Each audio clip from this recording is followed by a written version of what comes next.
Bueno, bienvenidos. Gracias a todos por estar una tarde más. La verdad que un placer compartir un ratito para poder hablar de buena arquitectura en nuestra región. Para los que no me conocen, soy Silvina Perrota. Estoy coordinando el proyecto de la TAM, que es un proyecto cultural, educativo e independiente, que difundimos, analizamos y difundimos arquitectura contemporánea en nuestra región.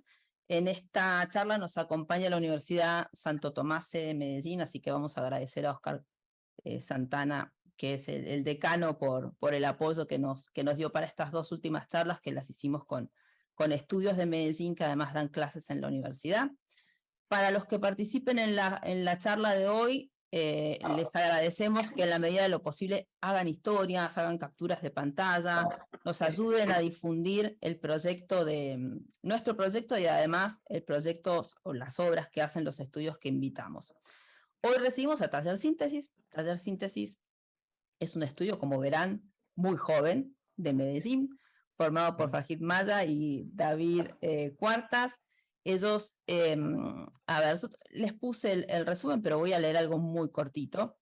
Taller Síntesis está dedicada a la práctica de la arquitectura y el urbanismo desde el 2008, por supuesto desde Medellín, originalmente por 3 arquitectos colombianos graduados de la Nacional de Colombia, David Cuartas Restrepo, Lucas Serna Rodas y Fajid Maya Ramírez, en la cual se han desempeñado tanto en el sector público como privado, ponen énfasis en trabajos con comunidades y áreas fuera de los circuitos habituales de las grandes ciudades, y además extendieron su trabajo a zonas como Caquetá, Urabá o los Montes de María en Colombia. Por supuesto que han recibido múltiples reconocimientos en las bienales que han participado, en distintas bienales de nuestra región.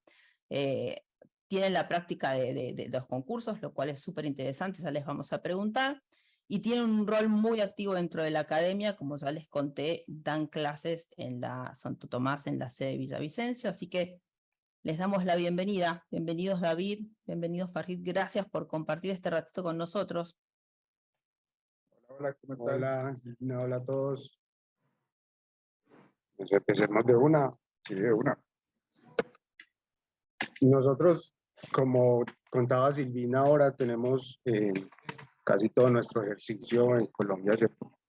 Colombia, pues dentro del trabajo que hemos realizado, hemos estado trabajando casi todo por fuera de las ciudades más grandes del país y tratamos como de entender un poco las dimensiones de este país, ¿cierto? Que tiene 1.142 millones de kilómetros cuadrados en extensión, ¿cierto? Y si uno va y compara eso un poco con otros países, otras extensiones, se da cuenta que Colombia es casi proporcional a lo que ocupan Francia y España, que tienen 1.149 millones de kilómetros cuadrados, ¿cierto? Eso da un poco como esa idea de cuál es el tamaño y la dimensión de nuestro país, que es lo que nosotros hemos ido como conociendo a través del ejercicio de arquitectura que hemos ido desarrollando. Es un país que es demasiado extenso, pero que además tiene un montón de condiciones topográficas y ambientales diferentes, ¿cierto? Nosotros acá, por ejemplo, resaltamos una pequeña proporción de Colombia, que es Antioquia, que es el estado o la provincia donde nosotros estamos. Nosotros le llamamos departamentos, es nuestro departamento. Y si ustedes miran acá la sección de Antioquia, se dan cuenta la altimetría que tiene nuestro departamento. Esta es la condición que tiene prácticamente todo el país. Un poco para que entiendan el contexto, nosotros estamos sobre el Ecuador. En Argentina tienen estaciones como en el norte, ¿cierto? El norte y el sur tienen estaciones, invierno, primavera, verano y otoño. Nosotros no, básicamente dependiendo de la altura sobre el nivel del mar, tenemos o tierra caliente abajo o tierra fría arriba, y lo llamamos tierra caliente o tierra fría. Y diseñar bajo esas condiciones implica entender cómo esos lugares, ¿cierto? Y esos sitios donde tenemos que hacer nuestra arquitectura. Eso nos lleva pues como a una diversidad de paisajes increíbles, donde encontramos montañas, donde encontramos ríos, donde encontramos ciudades sobre ciénagas, donde hay mar, donde tenemos una diversidad gigante, pero además de eso tenemos una cantidad de población y de usuarios diversísima, de culturas y de culturas, ¿no? Completamente diferentes, ¿cierto?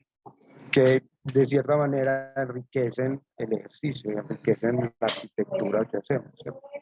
Porque finalmente nuestras arquitecturas siempre han como comido de esto, ¿cierto? Siempre han entendido y se han alimentado un poco de esa diversidad, de lugares y de culturas. Este es el mismo mapita que veíamos ahora con la extensión de nuestro país, pero aquí hacemos como una lupa un poco en los sitios que hemos trabajado: Turbo, Nueva Polonia, Chigorodó, Pueblo Bello. Se les voy a señalar un poco en el plano para que lo reconozcan. Turbo está por acá, Chigorodó y Buenaventura están por aquí, Pueblo Bello es este de acá, Buenaventura está aquí, Vigía del Fuerte es este, Solano, en Caquetá son todos estos 4 puntos de acá, Salgares, La Danta está por aquí, ¿cierto? Santa Rosa del Sur, Plato, Guaymala son acá, que es en Magdalena. Bueno, entonces, y si ustedes se dan cuenta, dentro de esos lugares donde hemos hecho nuestros trabajos, no aparecen las ciudades más conocidas de Colombia: Bogotá, Medellín, Cartagena, Cali, que son como las ciudades grandes, no están. Nosotros creo que el 98% de nuestra arquitectura está por fuera de esos lugares y están en esos territorios y en esos paisajes y con estas gentes que les estábamos mostrando hoy, ¿cierto? Y a partir de eso nosotros empezamos como a construir unas dinámicas que siempre hemos utilizado para hacer esas arquitecturas. Y esta presentación habla un poco de cómo hacemos y cómo aplicamos esas dinámicas. Entonces, la primera de la que les íbamos a hablar es esta, que habla sobre leer el lugar. Yo creo que leer el lugar tiene que ver con entender dónde estamos diseñando, en qué sitio estamos poniendo nuestra arquitectura, sea un paisaje montañoso, con neblina, o sea la ciudad, o sea esos territorios distintos, ¿cierto? Pero también hay que entender algo, y es que nosotros tenemos una historia, ¿cierto? Crecimos en Medellín, esta es Medellín, nuestra ciudad natal. Yo crecí en La Ceja, que es básicamente al oriente de Medellín. Esta foto mira al oriente, pero si ustedes se dan cuenta, nosotros tenemos una relación muy fuerte con las montañas y el paisaje de las montañas siempre está presente, ¿cierto? Entonces, entender, por ejemplo, esos lugares para intervenir en el país, o entender para esos lugares para intervenir con nuestra arquitectura, es también entender esas diferencias que hay entre lo que nosotros conocimos y cómo vivimos y crecimos y lo que nos hemos encontrado en otros sitios distintos, ¿cierto? Este era un rayón viejito que teníamos en una de las libretas de Farid, donde esto fue cuando hiciste el concurso de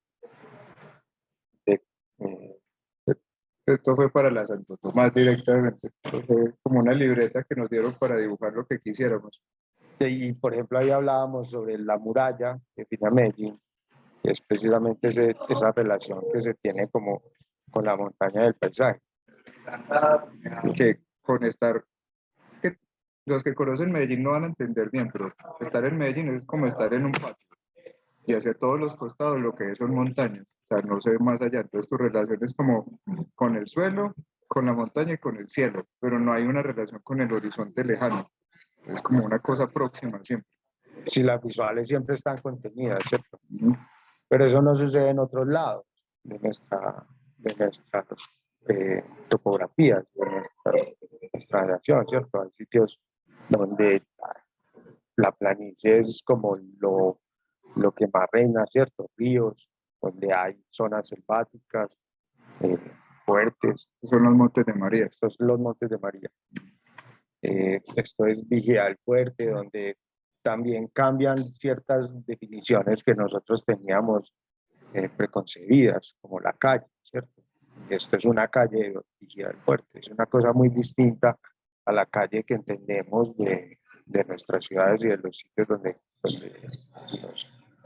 decimos, o cambia la volqueta de toda la vida, ¿cierto? Este era el parto con el que se llevaban los materiales a Vigía del Puerto para hacer el proyecto del parque educativo, ¿cierto? Entonces, entender el lugar es también entender cómo esas nuevas definiciones y esas cosas nuevas que nos enseñan esos sitios cambian los taxistas, por ejemplo, y las personas que nos transportan.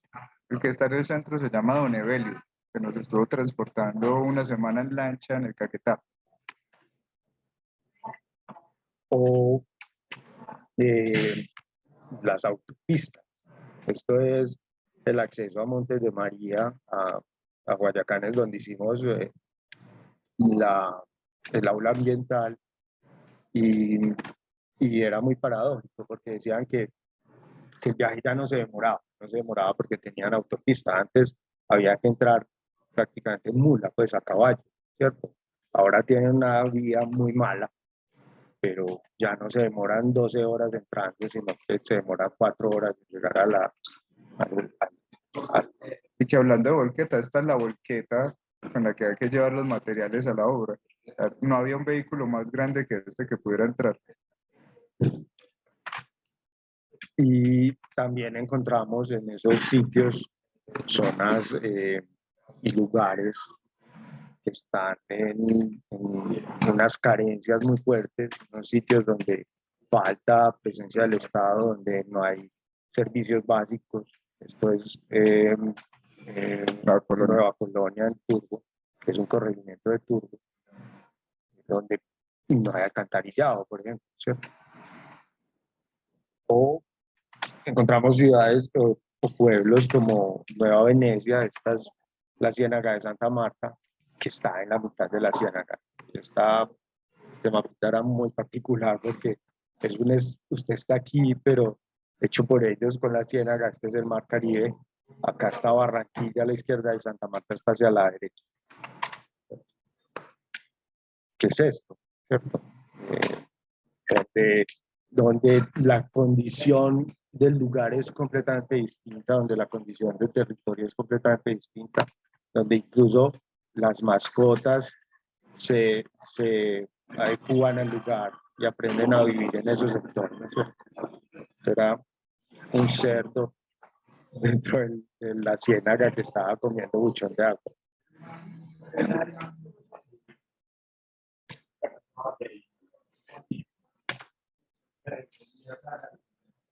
Que son unas realidades completamente diferentes a las que nosotros tenemos siempre, ¿cierto? Entonces, parte de leer el lugar es entender esas diferencias entre lo que nosotros siempre hemos conocido y lo que estamos conociendo y abrir los ojos y aprender un poco de esas realidades, ¿no? Y quitarse prejuicios. También es muy fácil llegar como prejuzgando cómo vive la gente y cómo es la gente, pero si uno quiere hacer una arquitectura propia que le pertenezca a esas comunidades, pues lo primero es quitarse el prejuicio que uno trae desde Medellín o desde Bogotá. Hay que poderlos entender.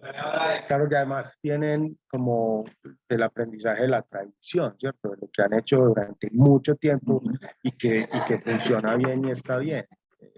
Por ejemplo, en Nueva Venecia, que es había una cancha que hicieron, en algún momento donaron, y era una cancha que no entendía las realidades constructivas de ellos, por ejemplo, en madera y en una ciénaga que es agua salada, fueron a hacer estructuras metálicas que a los 5 años estaban podridas. Entonces es como muy pretencioso también llegar y poner cosas de nuestros sitios, de nuestras ciudades y no entender lo que ellos ya tienen y que han aprendido durante tanto tiempo. Entonces eso nos lleva como a otra de estas formas de actuar en el territorio que nosotros llamamos de interpretar preexistencias y de cierta manera mezclarla con lenguajes propios y con todas ese bagaje arquitectónico que tenemos. Entonces, ahí yo creo que uno encuentra un montón de cosas distintas también, entender que hay lugares que se inundan, por ejemplo, entender que hay lugares que tienen estas realidades distintas, pero que aprenden a vivir sobre esas realidades, es entender también cómo es que uno tiene que hacer esas arquitecturas, por ejemplo.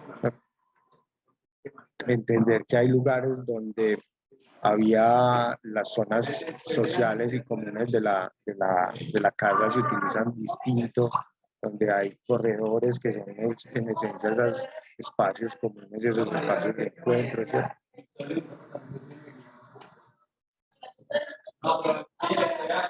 Y un poco recuperar esa idea de lo que ya hacemos nosotros, lo que teníamos nosotros y conocíamos nosotros, que es por ejemplo esa relación con el paisaje y las montañas de la que hablábamos al principio, porque era donde habíamos crecido y nos habíamos educado y donde hemos aprendido a hacer arquitectura, ¿cierto? Entonces, por ejemplo, este es Salgar también es una foto de Salgar, pero en esa idea de la intervención de Salgar lo que pretendíamos era también mantener como esa relación con el paisaje y el lugar, ¿cierto? Y es en un lugar que no es Medellín, tratar también de recuperar como esas cosas que nosotros llevamos desde acá, desde Medellín. Sitios que tienen unas particularidades constructivas muy fuertes, que tienen deficiencias además, ¿cierto? Que tienen problemas de orden público, pero que dentro de esas arquitecturas y esas construcciones que uno encuentra cosas que puede reinterpretar, ¿no? Como estos tejidos en madera que encontrábamos en los Montes de María, que son cosas que ellos hacen, que han construido desde hace mucho tiempo, que les sirven como fachada, que les sirven como espacios para ventilar, que les sirven como cortinas, espacios de separación, ¿cierto? Para las cocinas, etcétera. Y que nosotros de alguna manera, cuando pensamos en un proyecto para ellos en ese lugar, llevamos las cosas que llevamos de Medellín, que sabemos de arquitectura y que hacemos, pero de cierta manera nos robamos lo que ellos tienen allá, ¿cierto? Y lo reinterpretamos y lo utilizamos en nuestra arquitectura. Es un poquito hacer como trampa, ¿cierto? Y saber entender esas existencias que ellos tienen y esas cosas que uno puede de cierta manera recuperar. Esta es la maqueta del, del, del aula ambiental de los Montes de María, y allá tratábamos de hacer varias cosas con intervención, ¿cierto? Que el basamento se convirtiera en mobiliario, entonces lo levantábamos para que fuera una banca, que el techo se estirara y generara un atrio que les diera otro espacio adicional, no solamente el aula ambiental que nos habían pedido, sino que generara como un espacio adicional en el exterior. Bueno, pero eso es como otro de los puntos que tenemos. Ahorita hablamos un poquito más de eso, ¿cierto? Y yo creo que también al momento de reinterpretar esas cosas que vemos en esos sitios y que nosotros recuperamos o nos robamos, eso permite que las personas del lugar también se apropien de nuestras arquitecturas, ¿cierto? Y que empiecen a entender que son de ellas. Y iba a decir una cosita y es que esa maqueta que les mostrábamos, que normalmente es una maqueta para mostrar el proyecto, también eran los planos, porque el maestro de obra que estaba allá en los Montes de María, él no sabía leer planos, entonces nosotros enviamos el juego completo, pues todos los planos que uno hace, los detalles, los cuadros de ventanas y todas esas cosas, pero no entendía qué era eso. Entonces la maqueta se volvía como la herramienta para que él lograra construir el edificio, ¿cierto? O sea, entre llamadas telefónicas donde le decíamos que esos números eran las medidas de las cosas y la maqueta donde él podía ver cómo eran esas cosas, pues finalmente el edificio logró ser construido. Entonces también en lo mismo que contaba de ahorita, o sea, entender el territorio también es entender otros procedimientos. Que además hemos aprendido pues de eso. Ahora muchas veces hacemos maqueta para la obra, para que la tengan en el lugar de la obra, para que puedan ver cómo son las cosas que estábamos plasmando en planimetría, ¿cierto?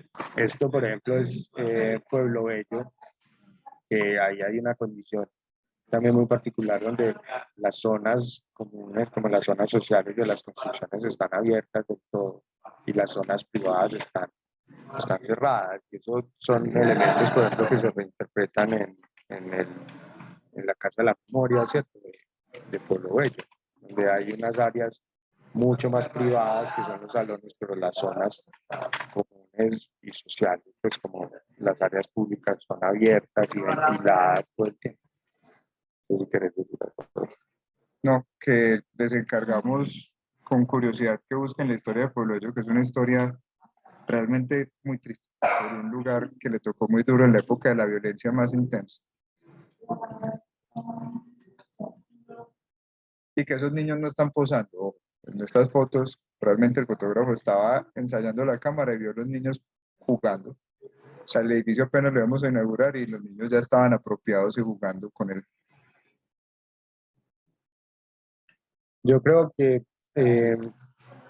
estas arquitecturas que hacemos en estos lugares tienen que hacer esto, ofrecer algo más, dar como un pasito más allá de lo que nos están pidiendo que hagamos, ¿cierto?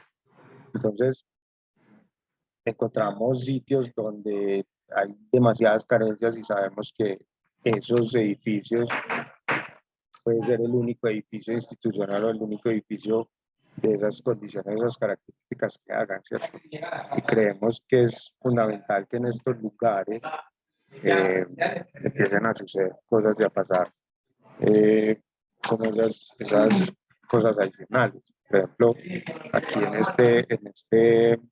en Nueva Venecia, no tienen agua potable. Están rodeados de agua, pero no tienen agua potable. Si ustedes ven, cada casa tiene una caneca azul grandota, y es porque hay un bote que va, trae agua que pueden consumir y esas aguas y las tienen sobre los tanques de la casa. Entonces, en estos lugares de carencia tan fuerte,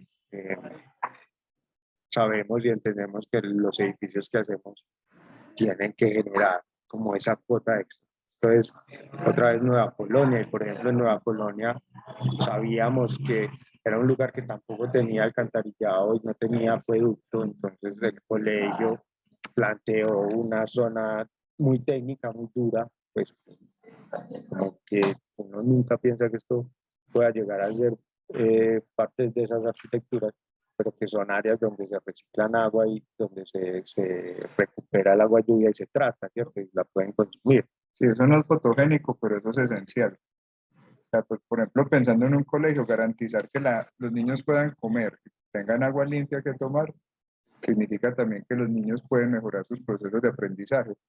Hace poco yo estuve en el colegio allá en Nueva Colonia tomando fotos, porque lo íbamos a presentar a la Bienal precisamente, y la rectora nos contaba una anécdota, es que el corregimiento se quedó sin agua casi 10 días completos, y el único sitio que tenía agua que podían consumir era el colegio.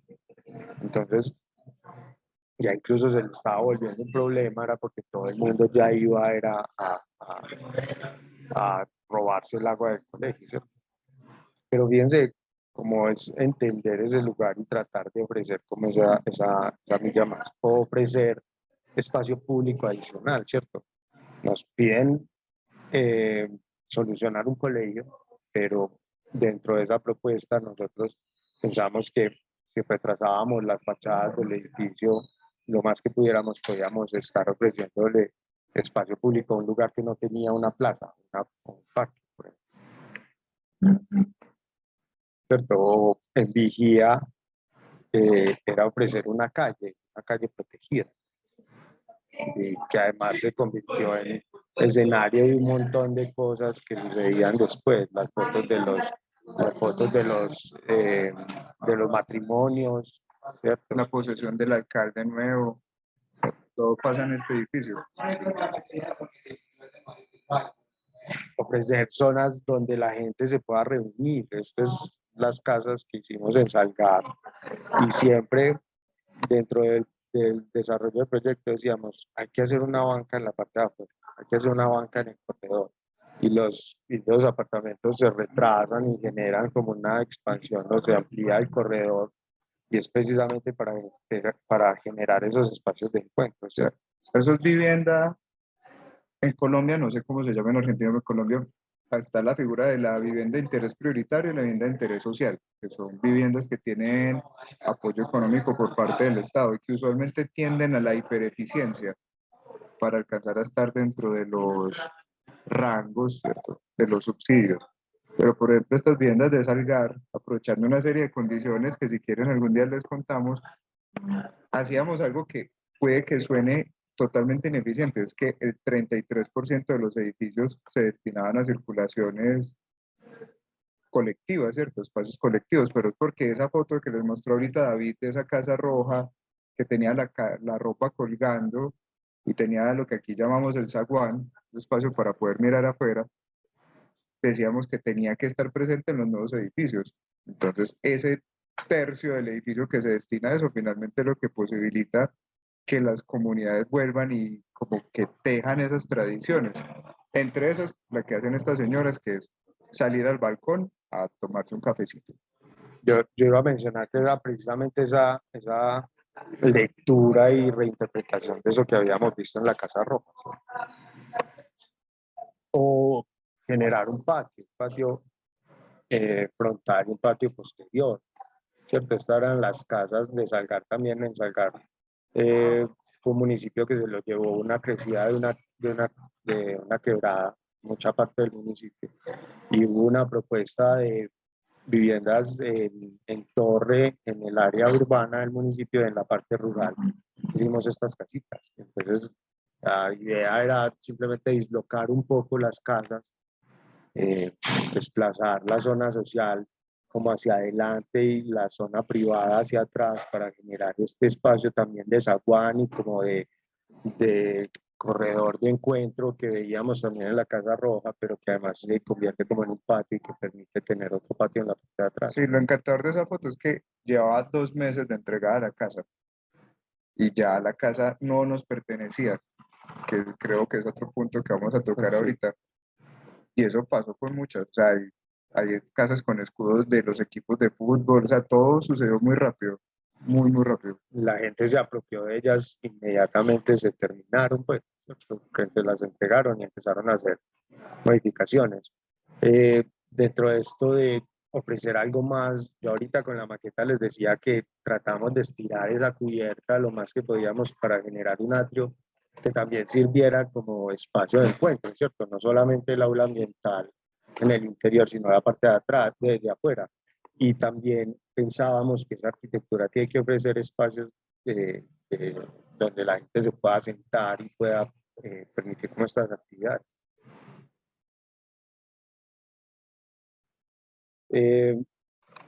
Como una de las últimas cosas que tratamos de hacer siempre es esta, la de soltar esa arquitectura. Yo creo que ya después de que hacemos los proyectos, los diseñamos y se construyen, tenemos que entender, y esto no pasa con muchos arquitectos, es entender que ya no es nuestra arquitectura, es la arquitectura de alguien más que lo está habitando. En ese soltar, con toda esta gente diversa que tenemos en este país, y todas estas culturas que hemos encontrado y todo lo que hemos aprendido con ellos, han sucedido cosas muy bonitas con eso, ¿cierto? Como por ejemplo en Nueva Colonia, que el colegio terminó siendo la mejor infraestructura del corregimiento, y lo que hacen es ahora tener actividades para los padres, porque los niños cuando terminaban la jornada escolar no se iban para las casas, se estaban en el colegio.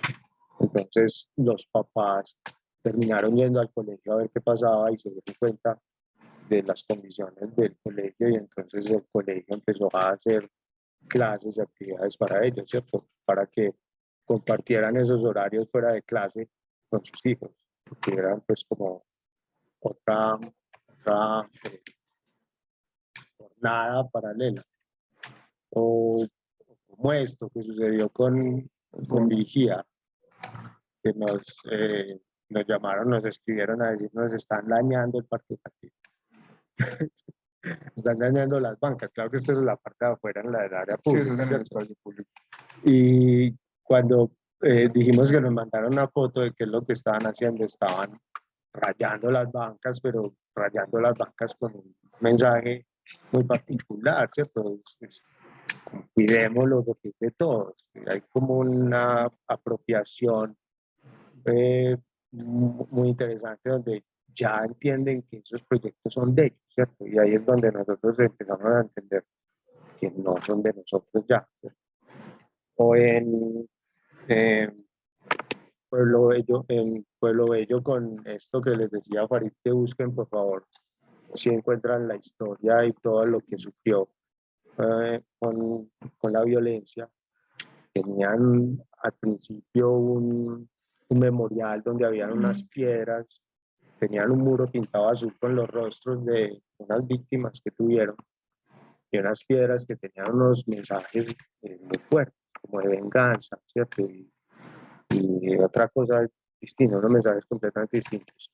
Y después de que se hizo la Casa de la Memoria, eh, nos mandaron esta foto. Habían estado haciendo un taller dentro de la Casa de la Memoria y les pidieron que escribieran qué era la Casa de la Memoria para ellos.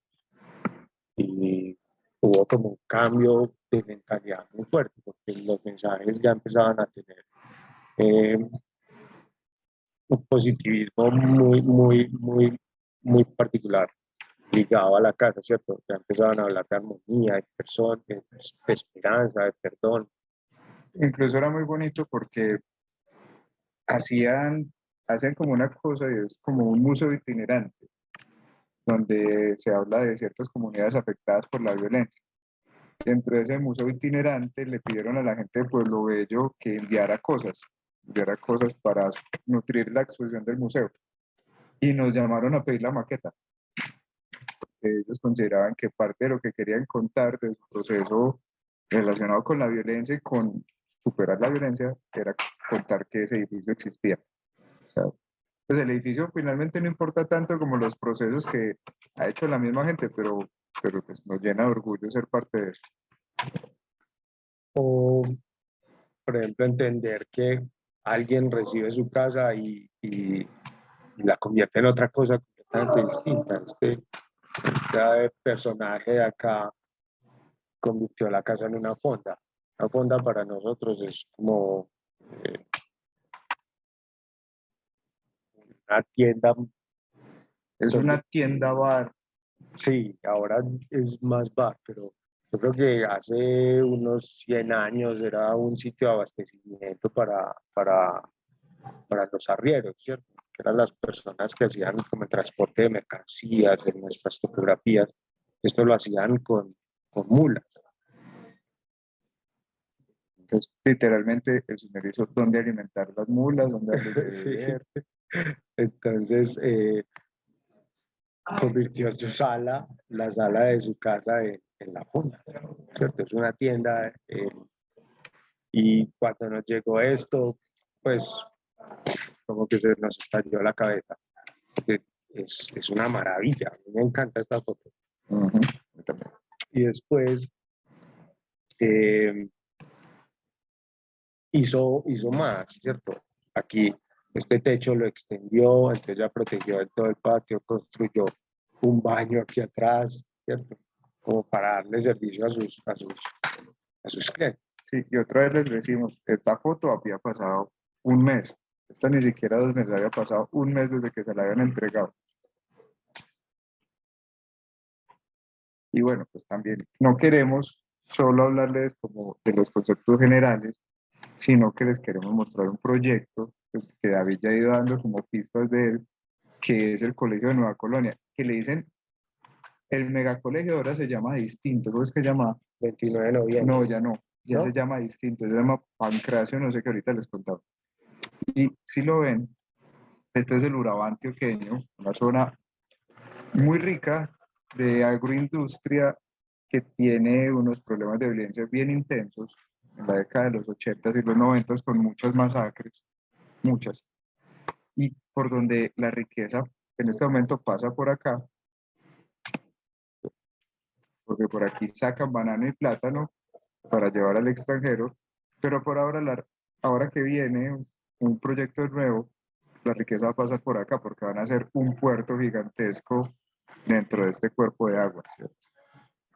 Y entonces, pues, si lo ven, ahorita lo van a ir viendo, es un corregimiento, como David les mostraba, que tiene todos los problemas del mundo porque la riqueza pasa al lado, pero no se queda. Y Eso- dale. que es un problema que tenemos en muchos de nuestros, pues como de nuestras ciudades. Por ejemplo, Buenaventura, que es ciudad puerto, también tiene unas condiciones de pobreza y de abandono muy fuertes, ¿cierto? Y entra muchísimo comercio por el puerto. Sí, y también vamos a hablar un poquito de una cosa, y es, este edificio ya existe. O sea, había una preexistencia, que es un colegio, y ese colegio ya lo van a ver, ¿cierto? O sea, ese colegio no habían pasado 5 años y nos están llamando a nosotros a través de una alianza que es una fundación que se llama Banafruit con una empresa constructora, porque la alcaldía realmente solo fue un espectador de todos los procesos, eh, donde dicen, bueno, queremos intervenir este colegio. Y esto es el paisaje de Nueva Colonia y de Urabá en general, que es, no sé si es bello o aterrador, o las dos a la vez, y es este monocultivo de banano que se extiende hectáreas y hectáreas y afectó bastante pues el ecosistema, pero también es la fuente de trabajo y de alguna manera de riqueza de la región. De plátano. Sí. Pero en cantidades absurdas, pues. Si parece que en Argentina no le dicen banano, Al banano no le dicen banano, bueno, le dicen ya, plátano. entonces es de plátano. Le decimos banana. Banana, listo. Banana. Entonces, banana y plátano, porque son distintas, pero de las dos se Son cultivan. distintas, sí, son distintas. Ah, y esto es el pueblo, esto es Nueva Colonia. Y eso es obviamente todo autoconstrucción y es todo carencias, porque el Estado, adicional a este colegio, lo único que ha hecho es una biblioteca que está cerrada siempre y ya. Aquí esta foto David se las había mostrado, esto es una calle típica, no hay acueducto, no hay alcantarillado, la energía eléctrica no está, no hay espacios públicos, el trabajo es únicamente en las plantaciones de banano, no hay más, ¿cierto? No hay espacios deportivos, o sea, todas las carencias están sumadas con esa gran preocupación que se genera y es que van a llegar presiones distintas porque ante un puerto, pues mucha gente se va a sentir atraída pensando en todas las oportunidades de progreso que pueden pasar. Y esta foto del colegio existente, yo creo que narra lo que David y yo siempre hemos pensado que está mal de la arquitectura, que es, esto es un colegio en una región donde llueve aproximadamente 8 meses al año, ¿cierto? Y donde aparte de eso hace un sol inclemente y la humedad es muy alta, el calor es altísimo, ¿cierto? Y uno empieza a ver cosas. El cliente final, que es un niño, no puede ver por la ventana. La ventana está cerrada, es una ventana de vidrio. Las fachadas están expuestas tanto al sol como a la lluvia. Con el tiempo los bajantes se han ido dañando, ¿cierto? Las tragantes, no sé. Bueno, sí. Y el agua cae dentro de los salones porque los arquitectos decidieron que para una imagen de ser ciudad, ¿cierto? Una imagen como traída desde Medellín, pues lo importante era cubrir las cubiertas, ¿cierto? Que no se notara que existen y que hay un techo inclinado dentro. Entonces, cuando uno ve toda esta imagen, incluso la relación con el suelo misma, pues queda con muchas preguntas. Son preguntas de por qué esto se considera que es una arquitectura más nueva, ¿cierto? Porque es una preocupación que hay en los territorios y es yo no quiero parecer como siempre he sido, sino que yo me quiero parecer a Medellín, Bogotá, porque eso es la imagen del progreso. Yo creo que este arquitecto ni siquiera se preocupó por dónde iban a hacer el edificio. Simplemente dijeron, hay que diseñar un colegio. Dijo, yo tengo un colegio diseñado. Sí, yo ya sé Ya, cómo es eso. Ya. no se preocupó por ir, no se preocupó por entender en qué lugar se estaba poniendo, cuál era el clima, etcétera, todas estas condiciones de las que ha hablado Juan. Incluso, pues saliéndome del proyecto, pues que David me hizo acordar, cuando nosotros diseñamos el Parque Educativo de Villa del Fuerte con Diana Herrera y Mauricio Valencia, nos mostraron el diseño para el parque central del pueblo. Y en el pueblo, en este momento, luego de la obra, alguien compró una moto para poder transportar material. O sea, en todo el pueblo hay una moto. Y el diseño del parque tenía 90 celdas de parqueo. Pues ahora, o sea, no hay un solo automóvil en todo el lugar. Pero el arquitecto al que le encargaron el diseño pensó que eso era una ciudad llena de automóviles y que por lo tanto se necesitaba todo ese parqueo para que la gente fuera literalmente a habitar el parque. Entonces, eso habla de la desconexión, muchas veces como diseñar desde el escritorio. Vean esta imagen, por ejemplo, del patio. Este es el patio antes de la intervención. Y estos niños, pues es una imagen que es un poco tierna, ellos corriendo así como entre la manigua, entre la vegetación. También están expuestos ahí a que había serpientes, a que se metían los búfalos, a que hay aguas que no se evacuaban, entonces había insectos, había zancudos, mosquitos, a que había tortugas. O sea, todo lo que ustedes se imaginen pasaba acá. ¿Por qué? Porque otra vez es un edificio que se soltó, como lo dejaron caer ahí y nunca hubo una reflexión sobre de verdad qué quería pasar. Y eso que David fue tan insistente ahorita es, nuestros estados son, okay, nuestros estados son perezosos en estas intervenciones. Y sabemos que cuando hacen un colegio como este, luego para que otra vez vuelvan a poner su mirada en Nueva Colonia, van a pasar 20 años, 30 años. Entonces este edificio tiene que servir para más y tiene que darle muchas cosas a la comunidad, no solo darle salones. Esto es otra imagen, las circulaciones, otra vez estas ventanas, el calor era insoportable dentro de los salones. Esta es una imagen de la cocina, por ejemplo, donde se alimentan 300 niños, se preparan comida para 300 niños. Estos son los baños, ¿cierto?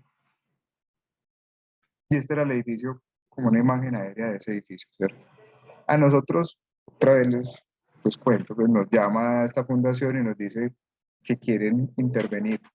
Vamos, lo conocemos y decidimos que no era solo completar, porque uno de los encargos era pues generar ciertos usos nuevos, sino era intervenir radicalmente lo viejo. Tanto que al final estuvimos muy cerquita de demoler, pues quedaron unos pocos muros en pie.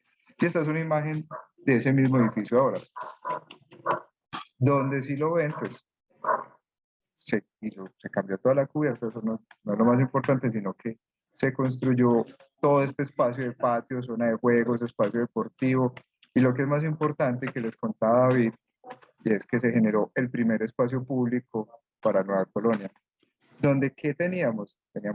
Por aquí teníamos el comedor, que nosotros siempre usamos como sí, comodín, y es como una excusa también, listo, el comedor está acá, pero es que cuando el comedor está acá y todo esto son puertas que se abren a la plaza, esto se vuelve el espacio, por ejemplo, para encuentro de la comunidad, para ver los partidos de la Selección Colombia, para hacer los bailes, para reunir fondos, para capacitar los adultos. Sí, y luego todo este edificio acá, todo este porcentaje que les estoy como dibujando. Un tercio del edificio. Sí, es nada. Es el hall. Es el vestíbulo, sí, es el espacio de encuentro. ¿Por qué? Porque otra vez llueve mucho. Entonces, si está lloviendo, ¿quién puede usar estos espacios? O si el sol está inclemente, ¿quién los puede usar? Pero finalmente, con la excusa de darle al colegio un espacio de acceso, lo que hicimos fue crear una especie de plaza bajo techo. Un espacio público bajo techo, que es una idea con la que hemos sido como insistentes en varios de los proyectos que hacemos, porque ante el clima, pues lo mejor es estar bajo sombra y fresco. Aquí hay unos espacios dedicados al arte, aquí hay una cocina enorme, porque la idea es que aquí se va a construir próximamente el bachillerato, la creación, porque esto es solo primaria. Y esta sección, que es la sección del edificio original, pues habla de esas cosas que les decíamos ahorita. Aquí se recoge el agua, baja por una canoa, la canoa colapsó, el agua entra al salón, estos aleros son muy cortos, no hay protección para las ventanas, el sol es inclemente, y nosotros lo que hicimos fue un procedimiento que al final es muy básico. O sea, ustedes incluso se preguntarán, pues, ¿por qué mostrar algo que es tan sencillo como esto, que es quitar esos muros áticos, extender las cubiertas en unos aleros que son de 3 metros aproximadamente, aquí falta un poquito, eso después se amplió más, volver estas bancas calados, perdón, esas ventanas calados, ampliarlas, generar mobiliario fijo para que la gente se pueda sentar y disfrutar el espacio y generar también una corriente de aire que cruza todo el tiempo, incluso extender esta cubierta también, protegiendo más esta ventana. Finalmente todo lo que lleva eso es a una cosa básica y es adaptarse al clima, que es algo que las comunidades hacen bien. O sea, ellos lo hacen bien en su arquitectura tradicional, pero en la búsqueda de una imagen más de ciudad. Moderna. Sí, más moderna, que sería como uno de esos términos que uno se encuentra, se deja atrás el conocimiento fundamental para poderse adaptar a donde de verdad tiene que estar el edificio. Y esta imagen que les mostraba David, pues es como importante en eso ahorita, y está la primera plaza. Incluso tenemos la historia triste, también contando como esa lucha constante que tenemos todos, y es esto con el tiempo le pusieron una reja. Este proyecto es muy nuevo, pero por decisión de la administración y ante el miedo del uso del espacio público, ¿cierto? Pues lo que le pusieron fue una reja para que ya no se pudiera entrar libremente a este espacio. Pero igual, como dice David, pues los papás y los niños van tanto que no entiende uno por qué separar lo que ya está dentro. Pero bueno. Y aquí también pueden ver como esos filtros, como pasar la vista y que el edificio se cruce. Esta es la planta de lo que había y es como todo lo que sucedió, la plaza, el gran comedor, la cocina, el espacio dedicado a los tanques. La idea es que esto se amplía. Con el bachillerato también se puede seguir suministrando agua en condiciones que para que la gente la pueda consumir, ¿cierto? Aparecen los espacios de los juegos, aparecen los espacios para el arte. O sea, finalmente este colegio, más que un colegio, termina siendo un centro comunitario, el primer centro comunitario de Nueva Colonia, que casualmente tuvimos la fortuna de diseñar el segundo centro, pero ese no ha iniciado obra, estamos esperando que lo hagan algún día. Buena imagen de ese vestíbulo, por aquí David pasando. Y eso, como esa transparencia, eso nos parece importante. También es como abrir el espacio a la gente, hacer que la gente entienda que es parte de todo este espacio literalmente usado para jugar. Este es el vestíbulo. Y algo que David me contaba ahorita que me gustó mucho es que estos espacios que ven acá, estas circulaciones perimetrales, las está usando los niños que entrenan patinaje. ¿Cierto? Porque como no hay una pista de patinaje, el colegio y estas circulaciones bien construidas y bien niveladas les permite suplir de alguna manera esa necesidad. Este es el comedor, un espacio diáfano. Pues literalmente lo pensamos comedor slash como espacio de eventos comunitarios, abierto totalmente a esa plaza. El patio, la aparición de una vegetación que antes no existía, de nivelación, de evacuación adecuada de las aguas, de juegos que donaron empresas. O sea, finalmente también como que hemos sido afortunados en ciertos procedimientos y es que ciertos procesos y es que nos han tocado muchos vínculos, alianzas público-privadas, donde se aprovecha que el Estado puede llegar a muchos lugares, pero se aprovecha también la facilidad del privado de invertir recursos. O sea, esto con la gestión paquidérmica de nuestros estados, pues sería imposible, esto se construyó rapidísimo, pero con con esa posibilidad de llegar, pero con ese recurso y esa agilidad del privado, pues el edificio se hizo. Los calados que les mostramos ahorita, estos espacios que se vuelven bancas, un interior de los salones, muy importante. Finalmente eso es los calados, esta foto que si lo ven es totalmente casual de cómo la gente está usando el espacio.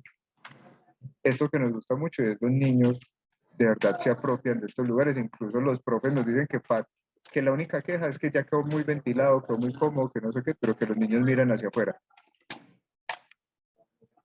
Y ya creo que esta sería nuestra última imagen y es mostrar como ese espacio en cambio. Nosotros sabemos que en unos 10 años esos árboles crecidos van a hacer que este patio termine siendo como la imagen que nos imaginamos desde el principio, como un lugar de sombra donde como ahora nadie se quiera ir. Ya, eso es lo que teníamos para compartirles hoy. Gracias. La verdad que es súper lindo escucharlos. Cuando uno busca sus obras y lee las memorias descriptivas, te vas como interiorizando de la obra, son interesantes, pero nada reemplaza escucharlos. La verdad que es un placer escucharlos. Tienen como una calidez, ¿no? Y una sensibilidad y como una humildad en la manera en la que se acercan al problema y cómo lo resuelven, que es muy bello escucharlos. Mil gracias. La verdad, Muchas muy lindo, gracias a ti. muy lindo. Gracias. Siempre, por favor, a partir de ahora, prendan cámaras, prendan micrófonos, hacemos preguntas. La idea es poder, justamente esto, tener la posibilidad de hacer algún intercambio con David y con Farhid. Uno a veces piensa la posibilidad que tenés como arquitecto de que tu arquitectura transforme, ¿no? Transforme vidas. Y cómo esos espacios y esas pequeñas intervenciones transforman completamente comunidades. Eso es magia, es alucinante que pase eso. Sí, es muy Siempre emocionante. es Súper emocionante, pero siempre y cuando pase lo que hacen ustedes, que es como comprometerse con el problema y no, como decías vos, Farhid, simplemente como que aterrice un edificio, sino que cuando la emoción está puesta en eso también y el compromiso, pasan cosas muy lindas, muy Es lindas. que yo creo que es de lo más reconfortante de todo, pues como que lo que más nos alegra es al final estas cosas que pasan después, Sí. ¿cierto? El que hizo la tienda o la fonda o los mensajes de Pueblo Bello, esas cosas siempre Sí. son las que más llenan. Porque además pensá que cuando vos proyectás un espacio en el que después el otro puede usar palabras que Nick sabe que existen probablemente, ¿no? La hibridación, este lenguaje que usamos los arquitectos, lo híbrido, lo mutable, lo flexible, no importa. Ese señor que no entiende ni maneja esos conceptos ni tiene por qué hacerlo, entendió que ese espacio le permitía justamente el cambio de uso. Y es maravilloso, porque eso se lo dijo se lo dijo el mismo espacio que podía hacer eso. Sí. Eso es muy bello. Me imagino que a ustedes los emocionan, pero me parece profundamente hermoso. Sí, todavía nos sigue emocionando eso. Mucho, mucho. Y cada vez nos llegan como más historias de ese tipo de arquitecturas, pues como esas arquitecturas que hacemos. Como esta historia del equipo de patinaje, entrenando patinaje en los Claro. corredores del colegio. Y pasó, por ejemplo, en Salgar, hace poquito nos contaban, Salgar ya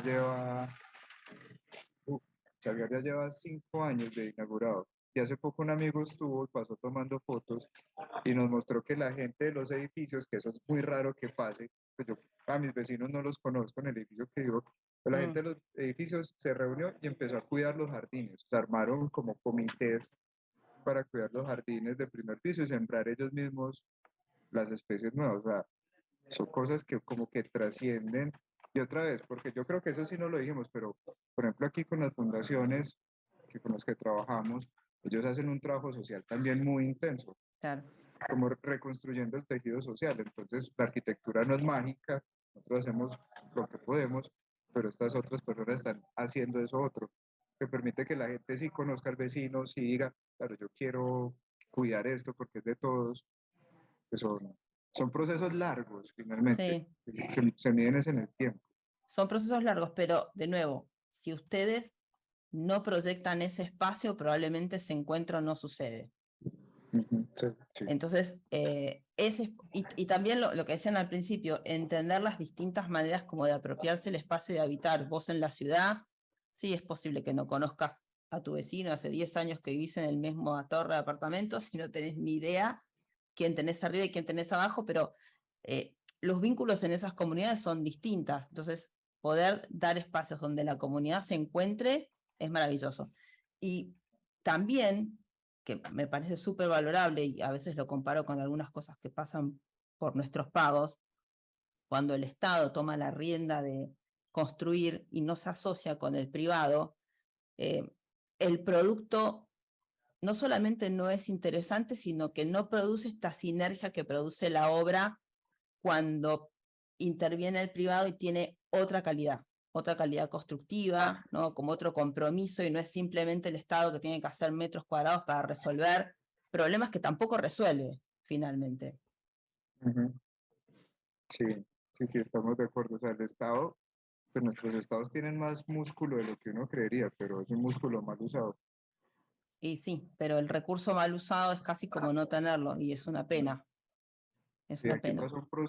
aquí pasó algo que fue en el gobierno anterior, no anterior, 2 gobiernos atrás.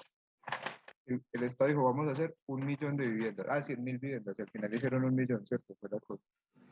Y eso, uno dice que pues bacano, o sea, se va a suplir un déficit de vivienda en Colombia, pero eran viviendas que se entregaban sin colegios, sin vías, sin zonas productivas, sin espacios colectivos, Claro, lejos de los diferentes pueblos, la gente entonces no tenía cómo ir a conseguir alimentos.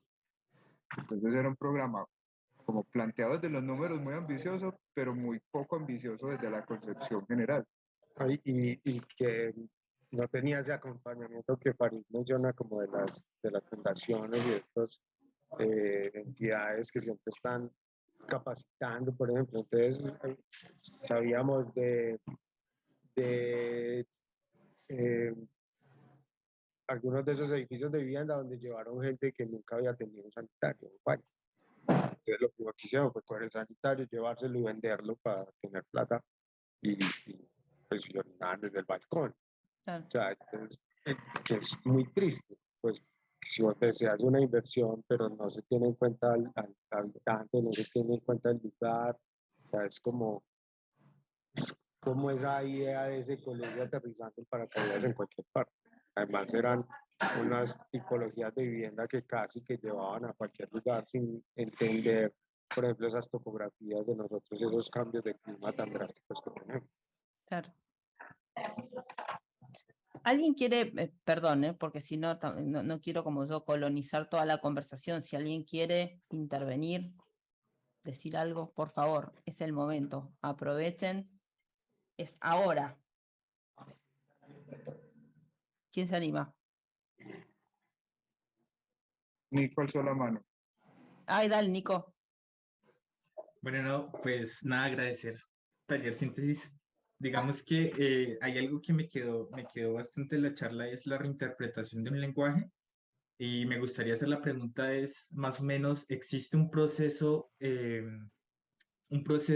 planteado desde Taller Síntesis? O sea, para abordar estos proyectos y la construcción de un nuevo lenguaje, ¿se tiende a seguir un proceso o el proceso, digamos que atiende más a un encargo determinado? Esa sería mi pregunta. Nico, ¿y querés la respuesta honesta? Sí, sí, sí, sí. No, mira, digamos que no es un procedimiento, pues si hacemos un registro muy juicioso de qué nos encontramos. O sea, lastimosamente, como también estamos metidos usualmente en tiempos políticos, no podemos hacer algo, no sé si conocen a Simón Josi. Simón Josi es un arquitecto muy bueno colombiano, y Simón hace proyectos que el proceso previo son 6 meses de inmersión en el territorio, y eso es increíble. Pero a nosotros casi siempre nos dicen, bueno, en 15 días Claro, tenemos que tener algo para empezar. Entonces, hay un primer procedimiento, es vamos, registramos, y hay uno fundamental, y es que les, les contamos a ellos que nosotros no somos, pues somos los arquitectos, pero que eso no significa que hay una división entre ellos y nosotros.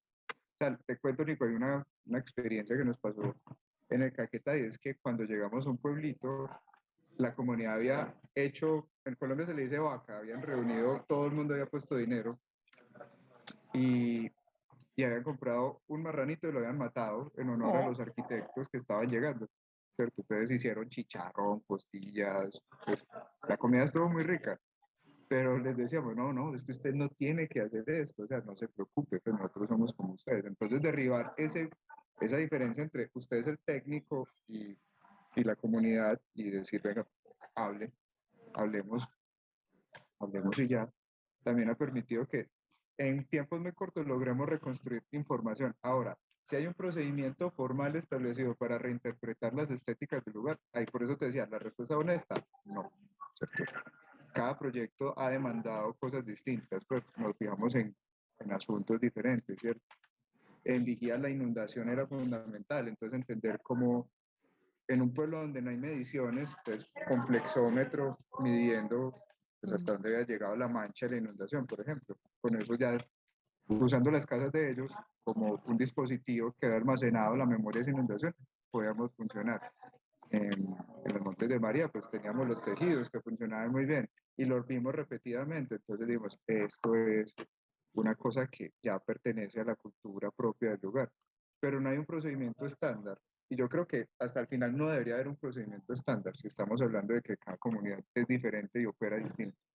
Yo creo que también la charla habla un poquito de la experiencia que hemos tenido, ¿cierto? Más que tener como un estándar de diseño, como una forma de operar lineal. Yo creo que lo que estamos haciendo es hablando un poco de esos aprendizajes que hemos adquirido con el tiempo, ¿cierto? Porque también hubo momentos en que nos estrellamos cuando llegábamos a esos lugares, ¿cierto? Que no sabíamos entender esas cosas, pero ya con el bagaje sabemos que hay que hacer ciertas cosas en esos lugares donde vamos. Entonces, pues no es como que tengamos una lista de mercado y vamos tachando cosas. Claro. Cada proyecto tiene sus condiciones particulares. Pues es que, por ejemplo, en la Danta nos pasó una es como interesante, y es, estábamos haciendo unos prototipos de vivienda, y según el lote, pues diseñado, pues teníamos varios prototipos que se adaptaran como a lo que ellos tenían. Hicimos uno que nos parecía muy bonito, con 2 patios alargados que permitían que el aire pues, cruzara y eso se mantuviera muy fresco. Y cuando íbamos a hacer el primero de esos, la señora dijo, no, si me van a hacer eso, no me hagan nada. Nosotros no entendíamos qué pasaba. No, si me van a hacer eso, no me hagan nada. Y entonces, vení, contanos por qué, pues contanos tranquila por qué, nosotros vemos cómo lo resolvemos. Y era, no, es que se me meten y me roban la casa. Entonces, como, ¿quién? Pues los vecinos. Pero ahora tenés esos mismos vecinos y también tenés un patio. No, pero es que se me van a meter. Y resulta pues que obviamente en la Danta habían pasado unos procesos muy violentos desde los 70s, ¿cierto? Que nosotros desconocíamos y que se hicieron manifiesto fue en el miedo que tenía la señora a que le hiciéramos un patio. Entonces, hay cosas que es difícil ver a la primera. Pues, otra vez, pues, ¿cuál sería el dispositivo? Es decir, conversar, pues converse. Sí, sí.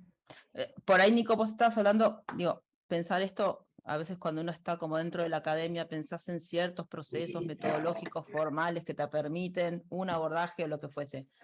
Pero la verdad es que los arquitectos en un punto tenemos como la mirada entrenada y como estar permeable a lo que está pasando, ¿no? Vamos, llegar ahí con la intuición y decir, bueno, a ver, ¿qué me dice, ¿no? El feeling, que dejar que el lugar hable y uno estar como abierto y bajar la guardia y que pase lo que tenga que pasar, porque si no, si vas como con el manual de, bueno, ahora vamos a relevar tal cosa, ahora vamos a ver tal otra, te perdés por ahí de lo, como en la esencia, de lo más importante.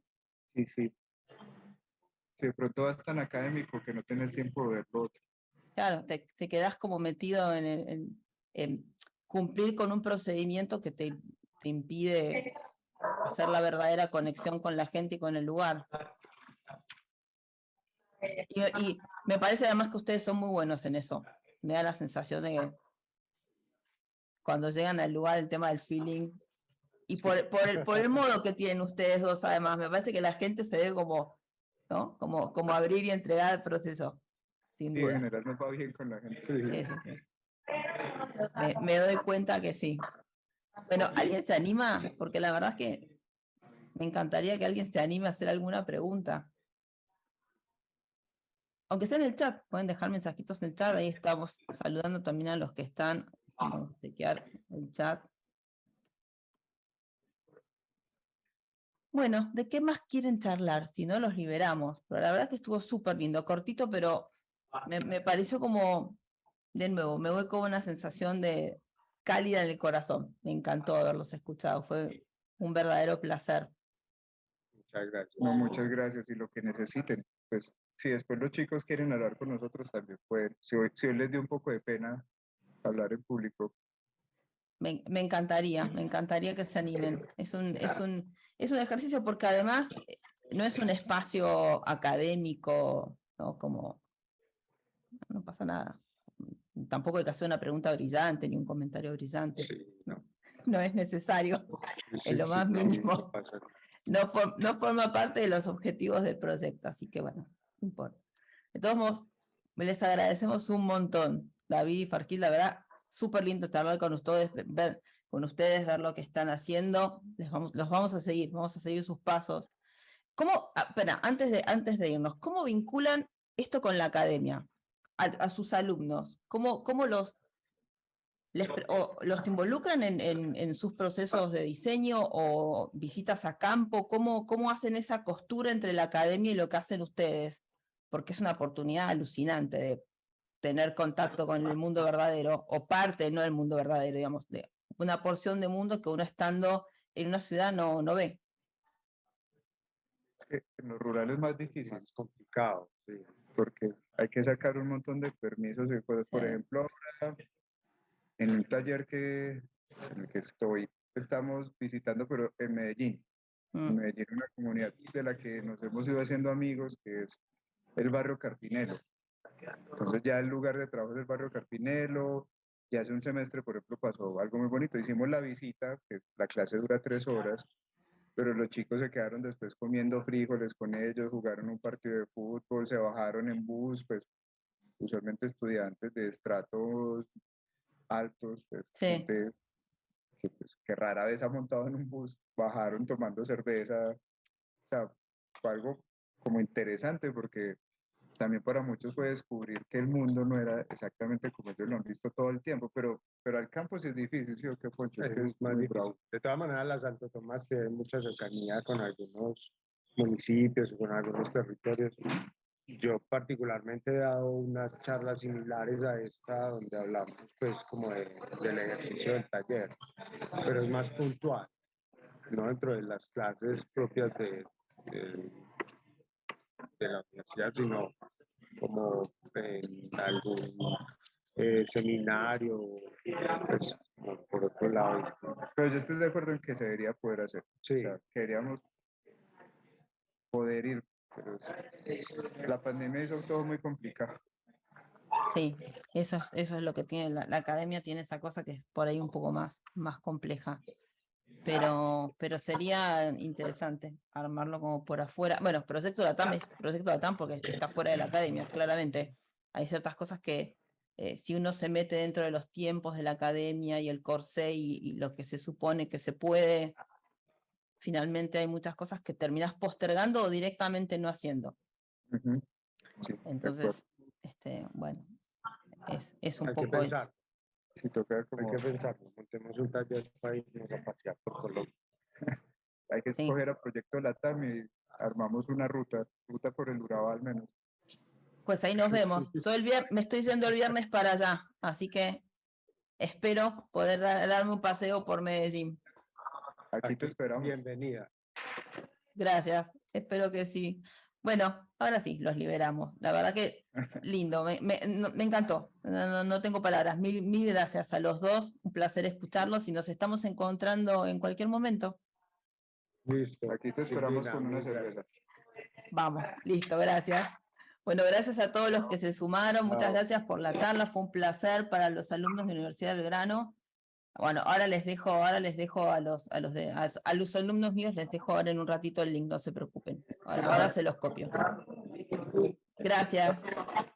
Gracias, chao. Chao, que estén bien.